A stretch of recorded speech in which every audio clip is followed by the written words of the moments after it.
was pretty mad about it, to be honest with you guys, because I ended up fracturing my right arm in 3 places and my left hand.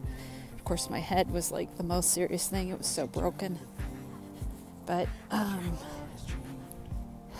yeah, it's a weird thing because I really, had total peace. I wasn't worrying about my horse and my dogs and my kid. I knew God had it all taken care of somehow, some way.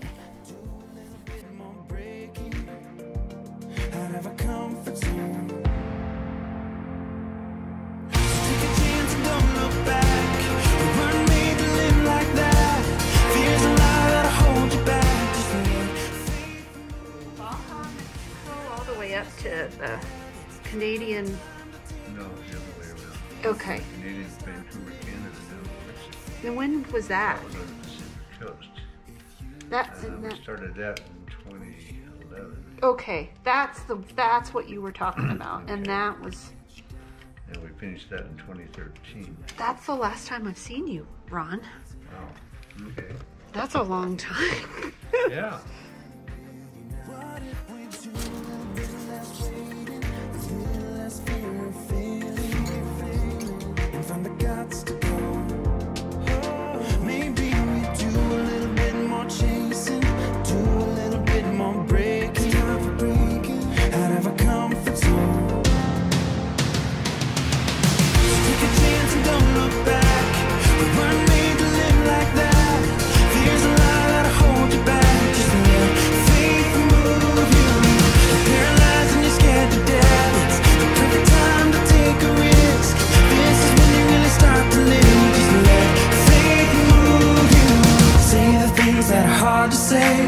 Learn to laugh, give yourself some grace. Once you get it, give it all away. Just let faith move you. Pack your bags and take a trip on the journey of no regrets. You can't start till you take a step. Just let faith move you. So take a chance and don't look back. We weren't made to live like that. Fear's a lie that'll hold you back.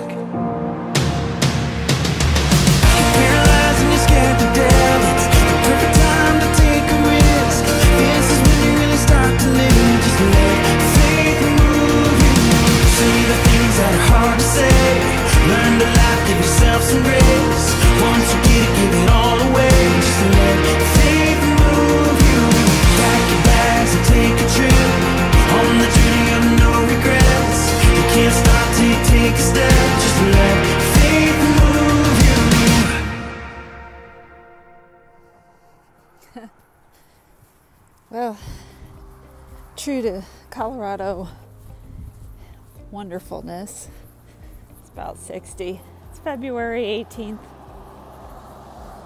It's 18 months from my accident. I keep referring back to that accident because I don't think people understand how catastrophic it was.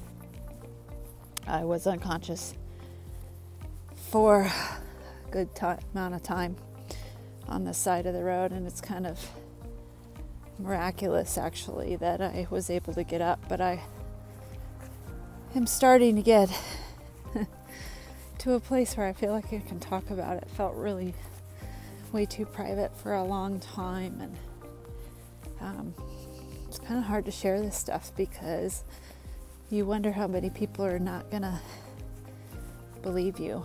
But the last thing I remember was making a U-turn across a pretty,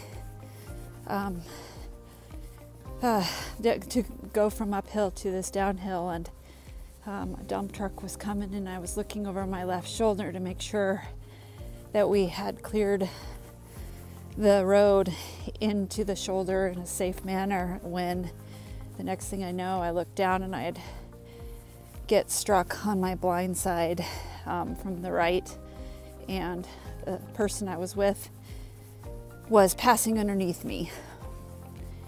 And the last thing I remember until I woke up in the hospital hours later of the accident. But what happened after that? It's kind of an amazing story to tell. I looked up, got up off the ground, and it was strange because I could see myself laying there crumpled on the ground. Bicycle was kind of wrapped in my legs, and it was just sort of laying in this crumpled up position, and couldn't hear anything. I could tell that there was other stuff going on, but I felt like I was standing in a tunnel. It was dark, and the side of the tunnel that my body was laying on was kind of grayed out, and to my shoulder was a bright light, and there were two forms there, kind of like not really human. I can't quite describe what it was like. They were much larger than me, and their voices were not really human-like either. They were kind of melodic, but one of them said to me, "You have to go back." And I remember saying, "Why?" And having this place of total peace in my heart. And I couldn't grasp why I needed to get back into that super broken body. I could tell, like, as it was laying there, that it was broken up. And the next thing I remember is waking up in the hospital and looking up at the clock, and it had been hours. It's been a hard thing.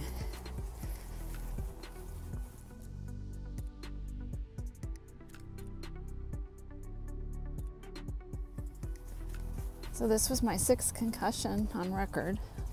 Might have been a few other things, but it hit my head a number of times where I'd lost consciousness, and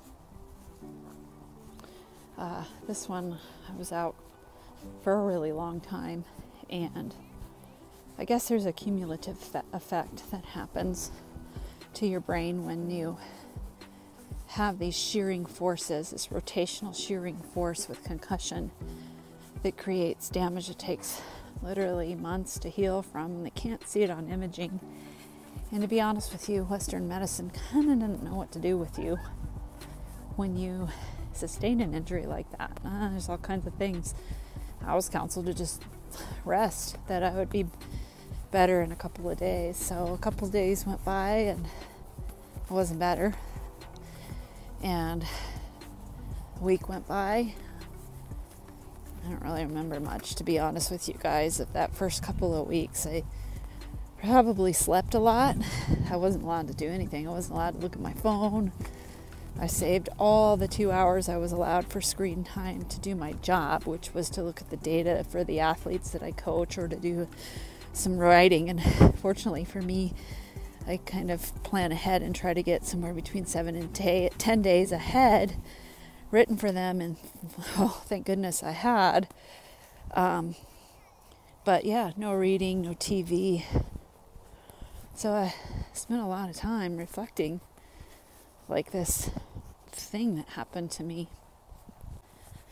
And like, maybe that's a good thing for people to hear, because when you're there, I don't know, it's weird. It's weird. Anyhow, this is a pretty intimate thing to share, because I know there's a lot of people out there that have doubt, and I'm telling you, it was very real, and it's taken me a long time to figure out what the heck. Like, it's not God's fault that I went through that. Stuff happens, but certainly it was an assignment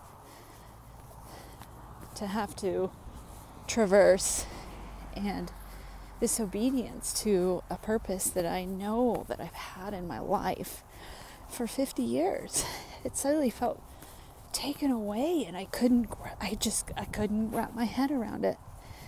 But here's what I'm going to tell you right now, God's done an enormous amount of pruning in my life, because what's coming is a lot of fruit.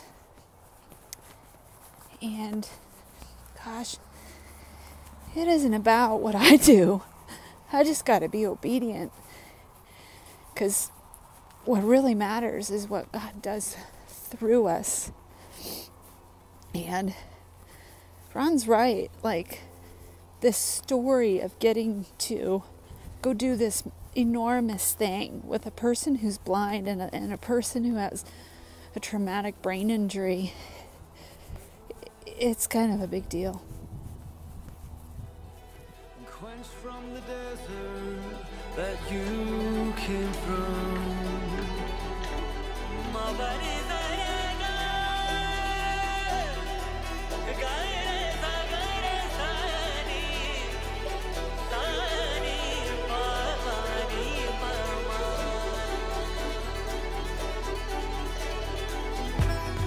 And kings of the earth came with their vanity,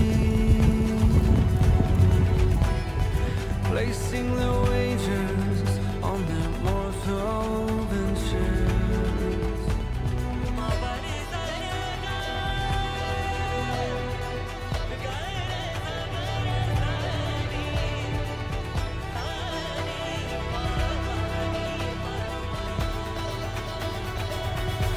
Your heart has brought you through this land.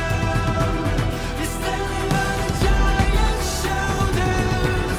Your heart has brought you to this land where your love is strong and bolder. Your heart has brought you to this land, the beauty of a heart for others. The day that you arrived, you knew that you could ride on giant shoulders. Ancient pathways stretch from shore to sky. And fathers look deeply into their children's eyes.